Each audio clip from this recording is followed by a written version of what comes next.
So way back when I was a kid, if you owned a Alienware desktop or laptop, you were like at the pinnacle of PC gaming. I mean, seriously, it was the equivalent of owning a private jet in the PC world. Fast forward today, it's a much more diluted market, it's far more competitive, and Alienware really has to work hard to earn your dollar like the rest of the PC gaming industry. Well, today we have Alienware's latest X14 laptop, and this guy is rocking Intel's latest 12th generation 12700H processor, 16 gigabytes of RAM, a 1 terabyte solid state drive. We also have RTX 3050 graphics on board with 4 gigabytes of VRAM. Additionally, we have the latest Wi-Fi 6 as well as Bluetooth standards on board. And like I mentioned earlier, this is a 14-inch laptop. And in today's video, we're going to see if this laptop can live up to its reputation, whether or not this latest iteration is enough to stay competitive in an already super competitive PC gaming laptop market. Also keep in mind this comes in multiple configurations. The one shown here is technically the base configuration. Thanks for watching. If you enjoy the content, hit that like button, sub to my channel. Thanks for watching. Let's go. At first impressions, you're like, really Dell, this is just a plain black cardboard box. You would have expected more fancier packaging, right? Well, here's the thing. Once you actually proceed to open the box itself, things get very exciting very fast. So you have this really nice hardcover box. It has this premium branding going on, which probably has a laptop inside, but more on that in a quick second. Past that, you have a standard wall outlet cable, which is of course for the wall outlet piece. And past that, you have a 130 watt charging adapter. It actually feels lighter than I expected it to be. Now it also has a USB-C charging port, which is always great, of course. Now coming back to this glorious box, it's nicely wrapped in some plastic packaging. Let's remove all of that. And here it is. And this looks really nice. It's got this like feel to it that, you know, you've bought something expensive. Anyway, opening this thing is like opening up a gate, so it kind of opens up in this really majestic way, and in between it, here it is, the crown jewel. Wow, it looks sleek. Now, again, the X14 is in more plastic packaging. Once you remove all of that, here it is in all its glory. This thing seriously looks really nice and sleek. But be patient, more on that in a quick minute. Past that, you do have a hard paper envelope. And inside this envelope, you'll find the quick start guide, warranty and regulation information, just general information. Give it a quick read if you will. Alienware has always put a large emphasis on making aesthetically pleasing looking gaming laptops. And this here is no exception. Not only is this one of the thinnest 14-inch gaming laptops you can buy. I mean, seriously, this thing actually rivals some standard slim looking Ultrabooks out there, but it's also one that is relatively light. At only 4 pounds, this thing is one of the lighter 14-inch gaming laptops. You can easily carry it around almost anywhere you go on commute or on travel, whatever the case might be. Now, as I mentioned, this is a premium build, meaning you have an almost full metallic body all around. So starting with the top side, you'll notice you have a really nice textureless smooth finish, and you have this really nice engraving of the number 14 to represent this is the X14 laptop.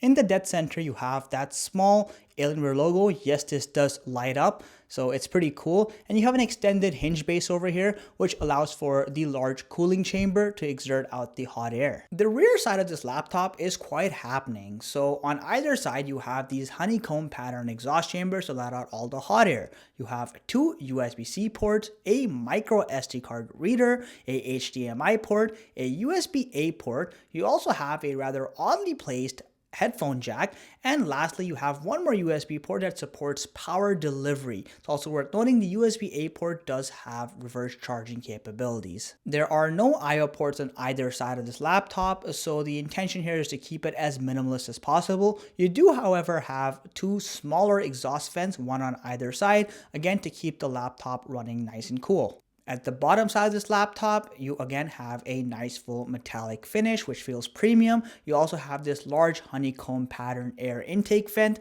So this is where almost all the air comes into this laptop from. So please make sure you keep this nice and ventilated to prevent it from overheating. But other than that, that's pretty much it. It's a pretty simple layout. As soon as you unfold this laptop, you are almost immediately reminded that this is just a 14-inch laptop. You do have a rather limited amount of palm rest space, but that's acceptable given the size. You'll notice that the 12th gen Intel sticker remains more or less the same as the 11th gen. I guess Intel finally realized they have to make good chips, not good stickers, so good on them for that. Now, the trackpad is wide but rather narrow, not a lot of surf real estate space here. With that said, the actual quality is top notch, so you have a glass surface surface finish. The clicks are super tactile. There is practically no flex whatsoever. It's a very comfortable experience to use this trackpad. The keyboard quality is also very nice. So you have the same mechanical layout you find on Dell's XPS series of laptops, which means you have an ample amount of key travel. Every keystroke feels nice and tactile. Whether you're doing general typing or gaming, it's a very comfortable and very responsive experience in general. You also, of course, have a fully backlit keyboard. Unfortunately, since this is a 14-inch laptop, you don't get a 10 keypad. But let's be honest, all that matters is the WSD keys, right? That's what gamers need. Making our way to the hinge of the laptop. Now, this is a custom developed hinge. Dell made this so they could keep the slim form factor we find on the Alienware X14 here. And honestly, it's very durable from first impressions. It doesn't wobble. It seems sturdy. It's not excessively tight or too loose. It should do good against the test of time. So first impressions, definitely a good check. Now, you'll notice you have a pretty fat chin on this laptop. I don't know if that was just to squeeze the Alienware branding, but it is pretty noticeable. You'll also notice you have relatively thin bezels on either corner that look modern and sleek and in line with modern day standards.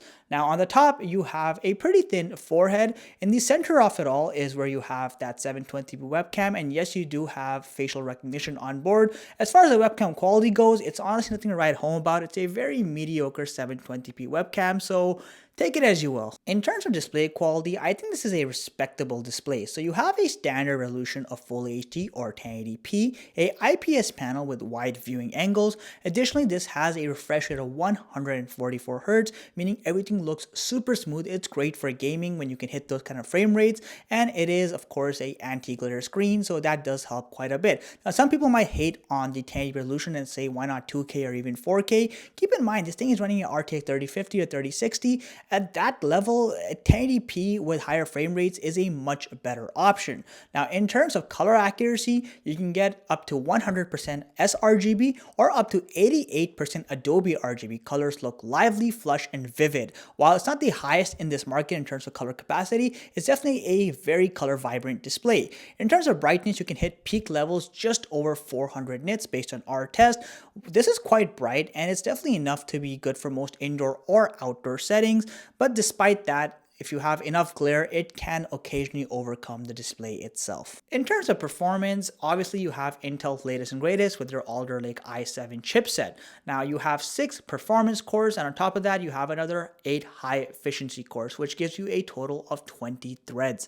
Basically, for the non-initiated, this means that day-to-day tasks like web browsing or typing up a Word document or watching YouTube is going to feel so smooth, it just can't possibly feel any faster. When you really start pushing this laptop to its limits, say by doing 4K video editing on DaVinci Resolve, you'll find this laptop holds its ground. Generally speaking, it's a very smooth experience. You can add multiple layers of video. It's all good and friendly. Now, it does have the occasional frame drop, but this seems to be more a limitation of thermal throttling as opposed to the performance or the processor not actually keeping up. So it's pretty powerful. Now in the gaming department, the real reason you bought this laptop, you'll be happy to know modern day games like Doom Eternal, for example, consistently run above 100 frames per second at the native resolution with the highest or second highest settings. But despite that, keep in mind the RTX 3050 technically is a entry-level card. Same with the RTX 3060, which isn't top end either. So this isn't designed to break limits on games. It's going to run great at higher settings as long as you're okay not going to the very top. Otherwise, you risk compromising on that steady 60 frames per second. But that G-Sync screen really helps add that nice experience, and you can really utilize a high frame rate on this machine, and gaming is a pretty comfortable experience. Given how sleek this laptop is, it's quite impressive that the thermals it's pulling off aren't just putting it on fire. Thanks to technologies like a vapor chamber and a gallium-based silicon thermal paste, we're actually able to get what I consider to be respectable temperatures. At its absolute peak loaded non-stop usage, you can hit an average surface temperature just over 51 degrees Celsius. But these are far and few and outlier events. More realistic sustained loads playing games like Doom Eternal and higher settings will yield you about 45 degrees Celsius average surface temperature, and low loads or idle loads can go as little as 24 degrees Celsius. Now, unfortunately, this is a very loud laptop. When you're doing activities like gaming, fan noise can go as high as 53 decibels, and it's not short bursts. This can often continue for several minutes at a time. I definitely advise using headphones when you are gaming so you hear the least amount of system noise. Now look, if you're buying this laptop so you get good battery life, Well, shame on you. That's like buying a Mercedes S-Class and putting in 87 octane gas. That's not what it's intended for, seriously. Now, with that said though, under low loads, let's say if you're doing again a web browsing or watching videos on YouTube, at 50% brightness, you're still able to get almost 9 hours on a single charge, which is pretty impressive. However, start doing super demanding things like, let's say, playing games like Witcher 3 at the highest possible setting or Doom Eternal, and you will be lucky if you get a full hour on a single charge, which is expected given the petite form factor of this laptop. The sound quality on here is pretty decent. It's a stereo speaker setup. While it's really clear, there's very little distortion, the actual audible level isn't all that impressive. This laptop really doesn't get all that loud. Have a quick listen for yourself.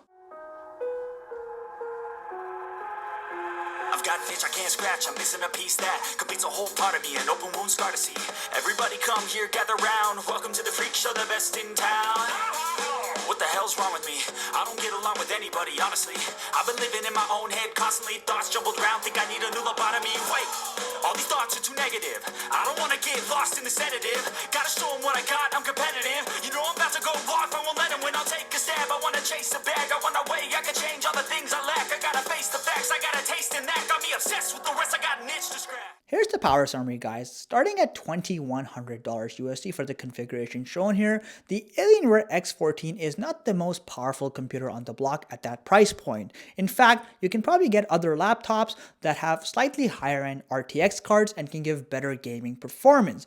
What this laptop is intended for, in absolute honesty, is giving you a sleek form factor with high-end gaming performance and bringing it all together in a very nice looking package. So you have some of the latest technologies like a vapor cooling chamber, Intel's latest 12th generation chipsets, and of course the latest series of RTX graphic cards, and combined in with a respectable build. So you have a full metallic finish, you have some really sleek edges on this device that really make it stand out, and of course it only weighs 4 pounds, so this is great for carrying it out all day. A lot of gaming laptops are just too heavy to be even called portable devices, to be honest. So again, this is a laptop for those who want a true companion laptop that they can open up almost anywhere and start gaming, and you can hardly feel it in your backpack. But for those of you who just want the gaming side of things, there are in fact machines that can offer better performance in a similar, arguably even lesser price range. So decide where your priorities sit, and based on that, the Alienware may or may not be the right laptop for you. As always, if you guys enjoyed this review, hit that like button, sub to my channel, it genuinely helps me grow. Oh, and I'll leave affiliate links, so if you want to purchase a laptop, consider buying one of those, it helps the channel. Thank you for watching, see ya!